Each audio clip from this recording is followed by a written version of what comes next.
Oui, c'est comme je le disais, nos esprits sont perturbés par les enseignements de la raison et on ignore même les fondements de la science.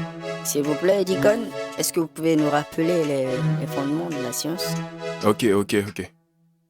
En science, les axiomes sont des principes de base déjà établis, prêts, acceptés sans démonstration. Ça rappelle un axiome biblique, Jésus, même principe, forme différente, mais aucune contradiction. La science s'accorde avec le Créateur, c'est celui qui l'étudie encore qui peut avoir des hallucinations.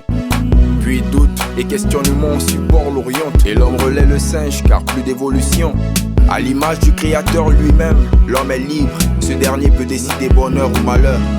Ainsi comme une torche qui a besoin d'être allumée, sollicitée, ce Dieu n'impose pas son bonheur. Un produit peut-il renier son fabricant? Être créé est le principe, un des aveux compte pour du beurre. Les objets fabriqués heureusement n'ont pas le libre choix, le chaos aurait une plus grande ampleur. Les chrétiens l'appellent Dieu, les scientifiques le hasard, dont la précision suscite étonnement. Il est serein comme l'eau qui n'a rien à prouver aux hommes, ils boivent tout simplement.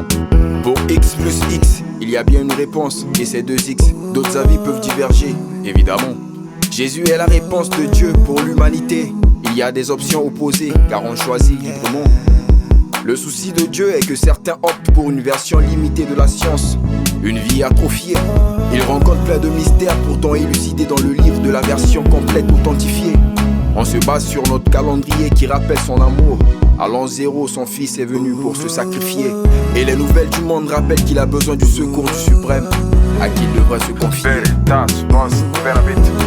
Il veut changer le monde en changeant nos vies. Je me mène à Rome, un seul mène au paradis.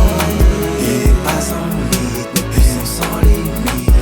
Toi qui hésites, viens je t'invite. Il y a des vérités dans ce monde comme la vérité médicale sur les dangers de la cigarette.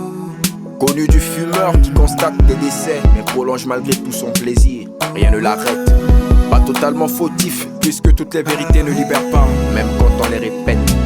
Jésus est la vérité puissante, libératrice pour ce monde en détresse qui, peinant à croire, le rejette.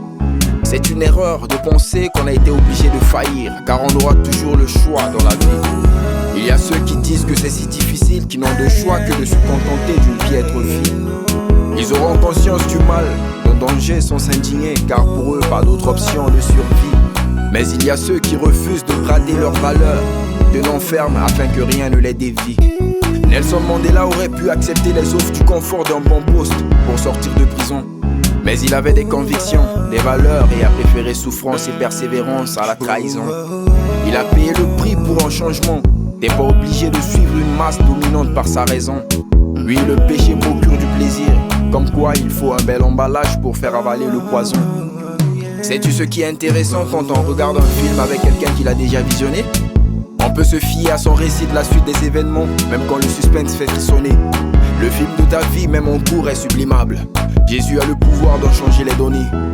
Peu importe la gravité de tes erreurs, il te suffit de l'accepter pour tout changer et te repositionner.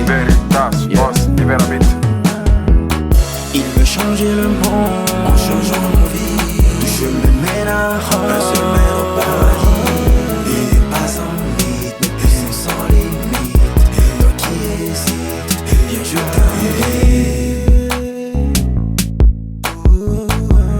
Vous savez, refuser un traitement ne signifie pas que les médicaments sont inutiles. Il suffit d'en prendre pour voir les résultats. À la Deacon, je ne vous suis pas là. Être libre de profiter d'une vie qu'un autre peut librement détruire. Liberté mal comprise, mal définie.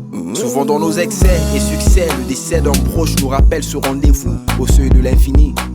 Et l'alerte de Dieu est destinée aux vivants qu'il veut sauver du regret. Car après la mort c'est fini. On n'atterrit pas au paradis obligatoirement ou par défaut, mais par Jésus, Dieu l'a ainsi défini. Et Dieu est bon, il a tant aimé le monde qu'il a envoyé son fils qui mourut après avoir souffert.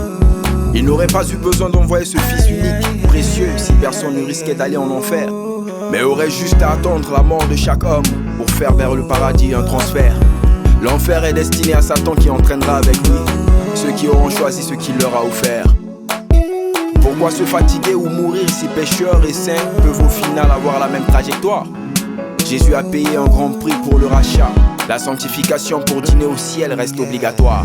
Il t'aime tant et espère que tu te repentes maintenant, car selon la Bible, il n'y a pas de purgatoire.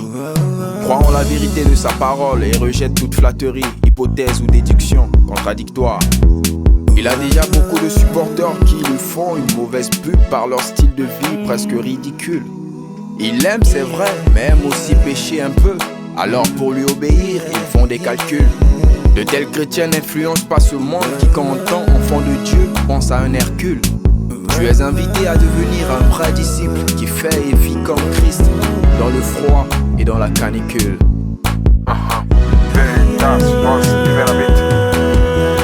Il veut changer le monde en changeant nos vies. Je me mène à un seul mène au paradis. Il n'est pas en rythme, puissance sans limite. Qui hésite, viens je t'invite. Il veut changer le monde en changeant nos vies. Car le mal y a bon, viens